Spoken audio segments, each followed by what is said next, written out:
Welcome to the maiden edition of Last This Week. And what he is praying now is that in this scenario, the key of Kano State will be given priorities and so that at the end of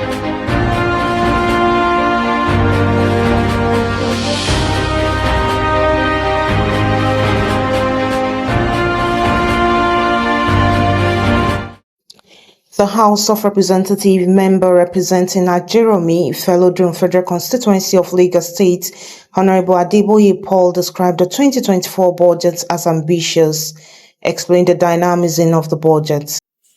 It's an ambitious budget. Very ambitious. And as ambitious as it is, it's a clear demonstration, like the president said. It's like bringing out water from a dry well. You remember that the president wrote a book on that very topic.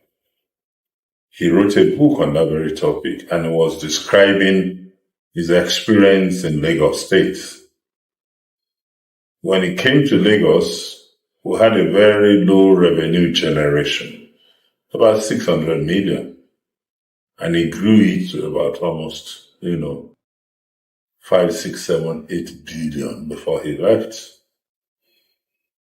Lying is about spending. But then you must make enough money to spend. So, as ambitious as the budget is, there are enough provisions within the budget to generate large quantum of resources to boost the internally generated revenue of the country. And to also look at the external, income. So you plug your budget both internally and externally. So that's what I say about the budget. It has components that is capable of generating a larger quantum of the resources needed. And also, you need to also spend more money to develop your infrastructure, to boost your economy.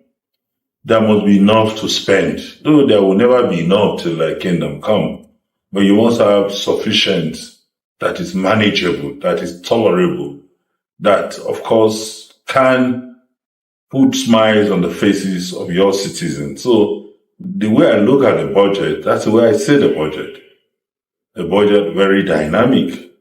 A budget that has also been able to look at some other new points of generation, plugging the loopholes. That was what Bola Ahmed Tinubu did when he was Lagos, when I was serving him.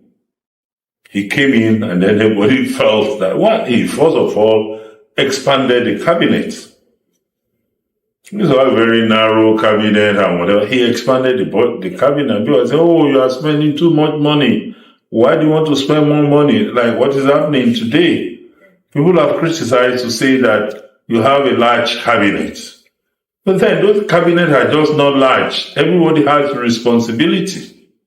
And if you want to make more money, you must create more avenues. You must put in more resources. And then those cabinets as large as it is, everybody will have his own quota to contribute. So for me, that's the way I look at the budget.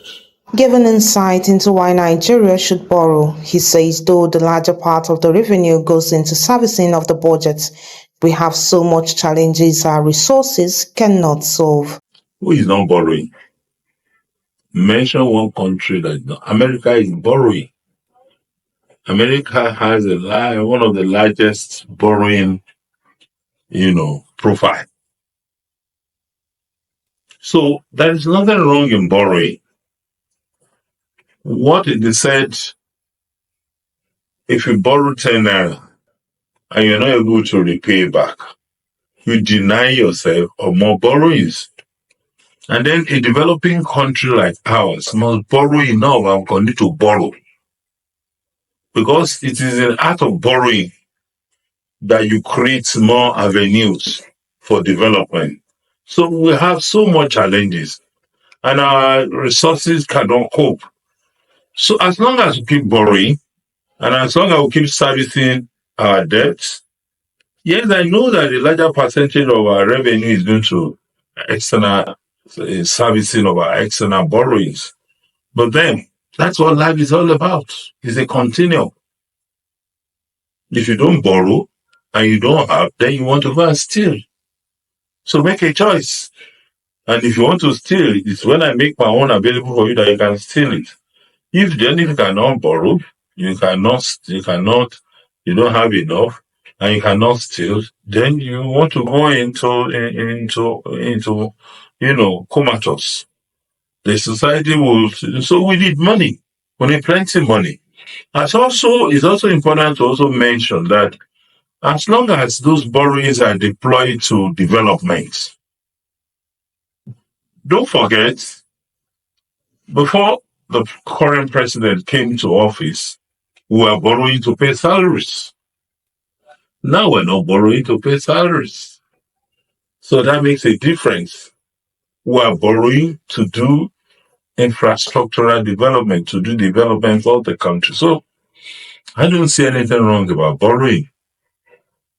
And your ability to borrow, your ability to pay and borrow tomorrow is quite welcome. Speaking on the cash palliative budgeted for poor Nigerians, Honorable Adeboye explains need for poverty to be tackled from different dimensions, says palliative is created to solve immediate needs of the people. There are so many approaches to solving a societal problem. One, I was listening to, I don't want to mention names, to some of the analysis on television yesterday. And they were showing people carrying bags of rice. And then everybody is happy going. A bag of rice will survive a family, a moderate family, for about 3 months. Because that's not going to be the only main food. So you have to address issues of poverty from different dimensions.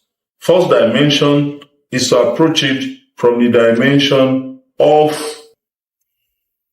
catering for the immediacy.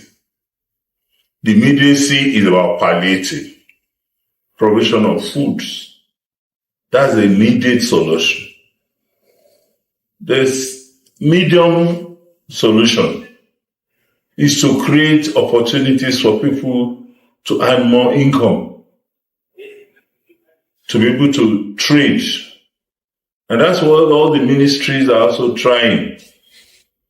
We have so many ministries, we have agencies, we have departments.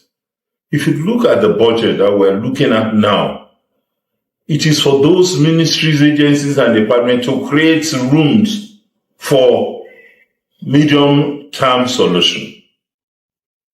So, but then as a government, you must be proactive and react to the immediate need of the people. So for me, the palliative is just a reaction to the immediate needs of the people. I don't see anything wrong about it.